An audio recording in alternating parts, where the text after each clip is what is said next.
have no idea. I thought I'd feel less tense after my speech, it seems to have got worse. How bad can it be, really? So I'm worried about that. Hello.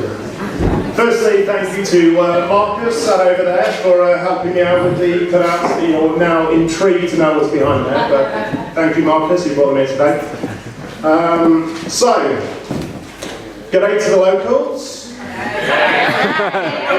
Good afternoon to everybody else. I'm Mike Murray. I have the honour of being the best man today. Firstly, as everyone has said, what an absolutely fantastic day it's been. Melissa, as everyone has said, you look absolutely stunning today, and I know everyone's done it already, but I would just like to give you another massive round of applause.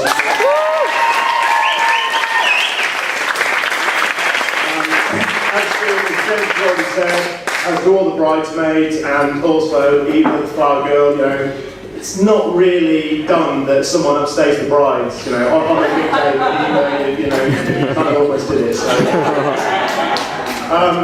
To James, he actually scrubs up quite well, doesn't he? You know, not too bad. See, this is what happens when we make an effort, mate. So, so can I say first and foremost, what a pleasure it is to be here in beautiful Australia. First time that I visited the country, and I've had an absolutely fantastic time here in beautiful Sydney. Now, after being here for a short period of time, I can see why you are the so-called, you know, lucky country, as you seem to call yourself. You know, you do have these beautiful blue skies and warm weather. You do have these clear blue waters on your doorstep that you get to go in every day. And judging by how much it cost me to buy a pint, it seems that your currency's doing all right. But let's be honest, you would trade all that in, wouldn't you, to have half a chance of winning back the Ashes?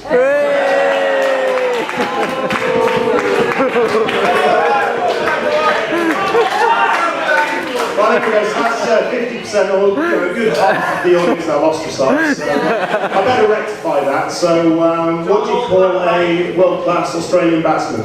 Shane Warne. Retired. So I promise there'll be no more spoiling jar, but that's really just crushes everything else. So, you know, I haven't got any more ammunition. So, as I've said, it's an absolute honour to be here. It's an honour to be asked to be James' best man.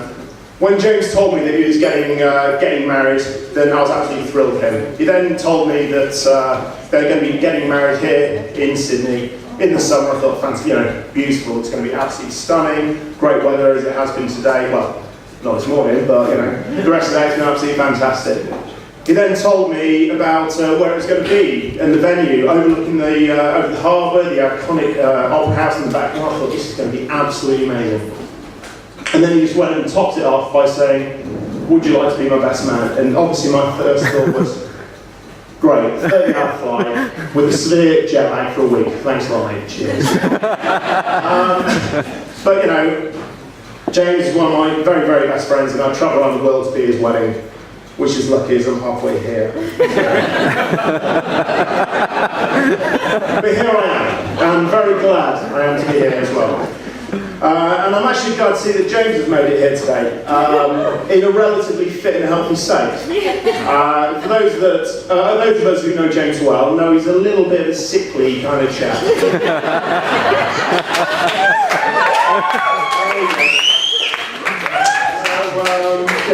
He's only keen enough to tell us what condition he's kind of suffering from one day to the next. It's interesting because the symptoms seem to be varying from one day to the next, but they're always constant. It's been like this basically since I've known him, and I've put up with this, but that's James' view. But anyway, I'm glad to say through a bit of pioneering medical research, they've actually been able to come up with a term for this medical condition. So, with my first prop, ladies and gentlemen.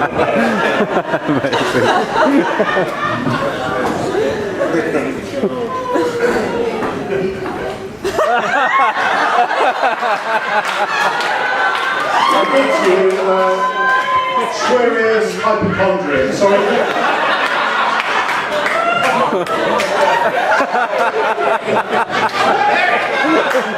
I believe this is Latin for villains. It made me think it might be a little bit unfair. You know, it's not all pointless grumbling and competition man flu. He does actually have some kind of conditions. For example, he does have a wheat intolerance, as we all know. Actually, as Will and the other guys know from the stag do the other night, when basically he couldn't drink or eat anything, I think, apart from spirits, because everything had wheat in it.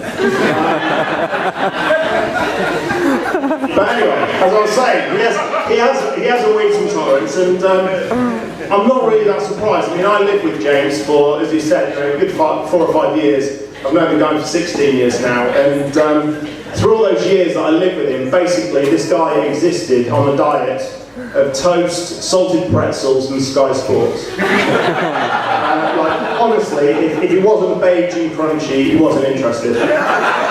So I'm not really surprised that his stomach finally said, that's it, no more. Interestingly, all the viewing of Sky Sports hasn't led to a watching sport on TV intolerance, but I believe the Melissa still got our fingers crossed for that. So, as we have this rather accurate chart of James's current state of health, I thought, what better time to look back on his history of mental and physical well-being. So Melissa can know a little bit more about the man that she's just married. Unfortunately, if she has a change of heart, that ship has sailed. That went, a couple of hours ago. So let us start with the brain.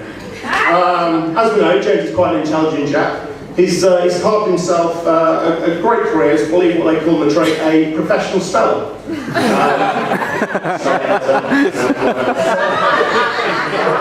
However, although he may be very adept with his grammar, this hasn't always been used for the benefit of others. Whilst at university, a good friend of ours, we'll call him Will, that was his name, Will wrote an assignment, and this was rather an important assignment, because this was to pass one of his end-of-year modules. Furthermore, not only was it to pass his end-of-year modules, it was to guarantee that he made it into the next year at university, so quite a big deal. Anyway, Will had been slaving over this assignment for quite some time, and with the clock ticking before he was going to hand it in, he turned around to his friends James and also Paul Salmon, if you're shirking, wherever you are, he's here as well. Dr. Paul Salmon now, so fair enough, man. Turned around to them and said, oh guys, I've got to jump in the shower, but can you just check over my essay, can you check it's all, grammatically correct and as good as it is, and can you just press print so I can grab it and shoot off so I can go and hand it in on time? They obviously, not a problem, happy to do it. So off he went. Oh, okay, it's alright, yeah, there you go. Off he went. Off Will went, chuffed with it, his hard work, the industry's put over a couple of days. Absolutely convinced that on the horizon was a passage into the third year of university. What James hadn't told him was he thought it'd be rather amusing to change a couple of the words in the essay. Change those words to one single word, the word egg. So, if I can give you a little bit of an idea of this.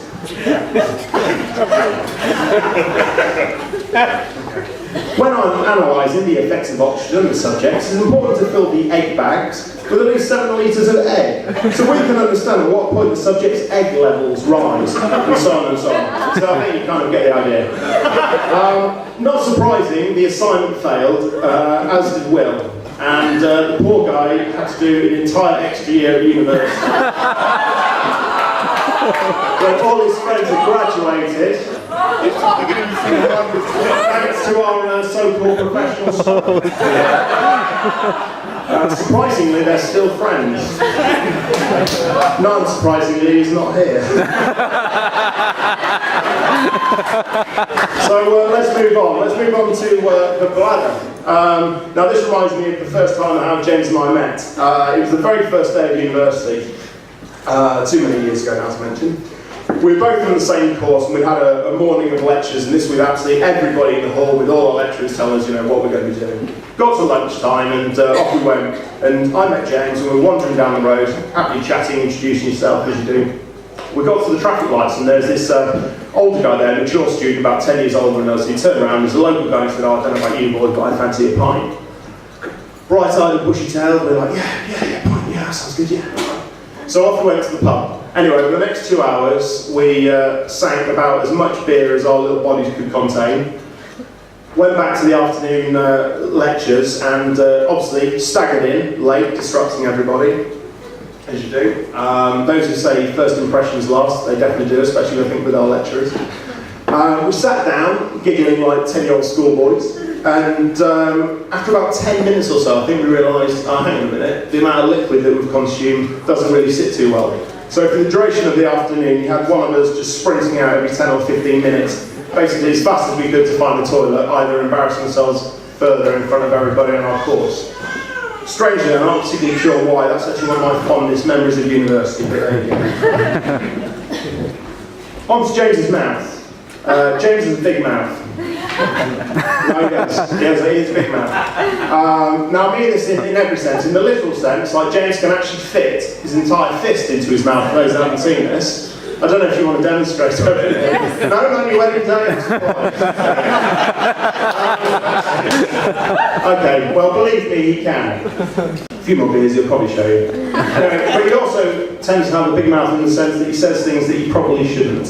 In my experience, this is normally on a sporting field, as I think has already been mentioned earlier. As we know, on any sporting field, things can get a little bit heated, things can get said, all gets a little bit aggressive. But you know there's a fine line. There's a fine line that you shouldn't really cross. Well, that's unless you're James. I mean, what he lacks in sporting prowess, and to be honest, he can run fast, that's about it. He more than makes up in kind of sporting abuse and verbal vitriol. Which, ironically enough, leads to many of his opponents also interested to see if they can fit their fists into James's mouth as well. So, moving on to his body, his bones and his joints.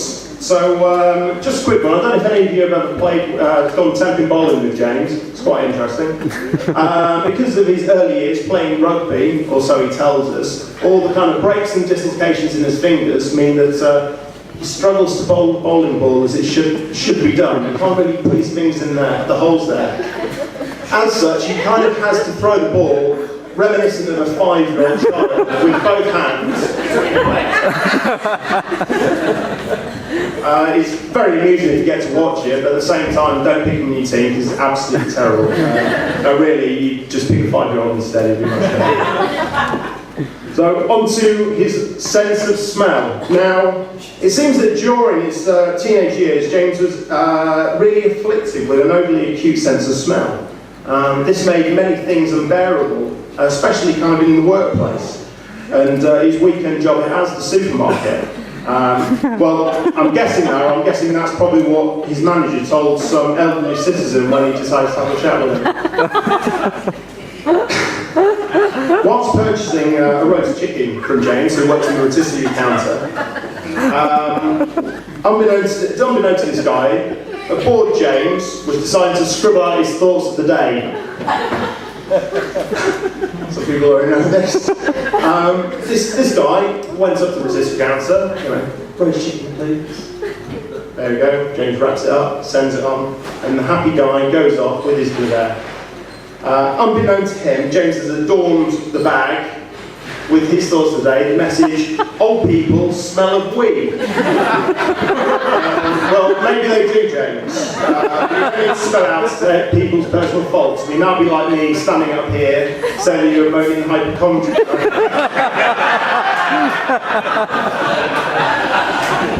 Moving on. Onto an organ that has taken some abuse over the years. I should be now, I've been in attendance and responsible for an occasion, the liver. Here's a man who takes drinking quite seriously. So much so, he's taught one of you people here how to drink vodka through your eyeball. I mean, our person isn't blind yet, but he survived. So much so that whilst at a house party, rather tipsy James decided to throw himself headfirst down a set of stairs. I was stood with him at the top of the stairs, and for the duration of the evening, had people coming up to me accusing me, saying, why did you push James down the stairs? I mean, at the end of the day, it makes sense. I mean, why would a guy actually throw himself headfirst down a set of stairs, grazing the side of his head, giving himself third-degree concussion. Obviously, there's no James after a few. Anyway, there was a team, a team of specialist researchers that put this organ through its paces a couple of weeks ago on James's stag do, or Cook's do, I believe it's called it. Can I get a big cheer from the guys who went? Because I don't know you. Thank you, thank you. I think that the premise is the same as a stag do and the Bucks do. So basically, you're getting the guys to drink until he A, throws up, B, falls over, C, wets himself, or D, ideally A, B and C combined. Obviously I'm absolutely gutted that I couldn't be there, but it looks like the guys did a fantastic job. Thank you to Will, who organised it all. Thanks, Will. Now, I'm pleased to say, following this medical research test, that James's liver stood up to the tough challenge. But unfortunately, it seems it was at the expense of some other bodily senses. It seems that the sense of dignity went out the window. Oh dear. Oh, here we go. Let's have this reaction as well.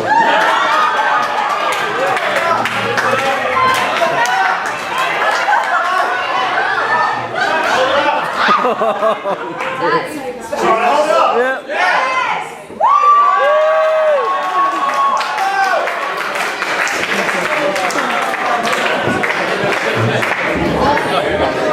Shit. You explain yourself. Explain yourself. I think I can explain that. Now you're telling me I'm not going to show you.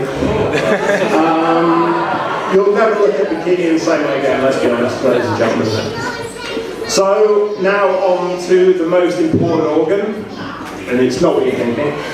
That is the most second important organ, but it's not that one. We go on to the heart. This is where I start to get a little bit sentimental. Honestly, as I said, this is a recent medical chart. But I don't know why the heart's been included on there, because it's become apparent after today that Melissa is in possession of that now. Aww. It's a little cheesy, isn't it? She'll let me off. When your best friend does meet somebody, you want that person to be absolutely perfect for them. You really want that person to be as good a person as you think your best friend deserves. Much like Australia's famous premier couple, Scott and Charlene, I sincerely believe that James and Mel are absolutely perfect for each other. Melissa, you're very, very sweet, you're kind, you're a generous person, and I've seen you bring out the absolute best in James, and that's tough. It's been an absolute pleasure to get to know you, and even better than I can actually call you a friend now, and not just my best mate's missus. As for James, I know I've made him look a little bit bad, but that's the best man's job, I suppose. But seriously, he's as good a friend as any guy could want. Testament to this is when I asked people for various stories of James, it was always the same. At the end of the email, it was always like, he's such a good bloke, and I remember when he did this, and James is great, I wish he could be there, and I think that's testament enough. We've been through a lot through the years, but I count myself incredibly lucky that I found that guy on the first day, drunken day, of university. I feel privileged to know you both, and again, thank you so much for letting me be a big part today. The only sad tinge for me today is knowing that I have to leave in a few days, and I'm so damn far away that I can't be part of your life every day, and for me that kills me. I love you both very much, and wish you all the happiness in life.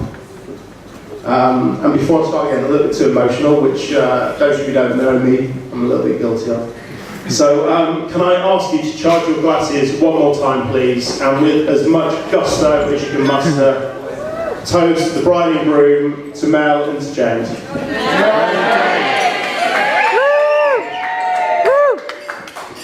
I'll just leave it here.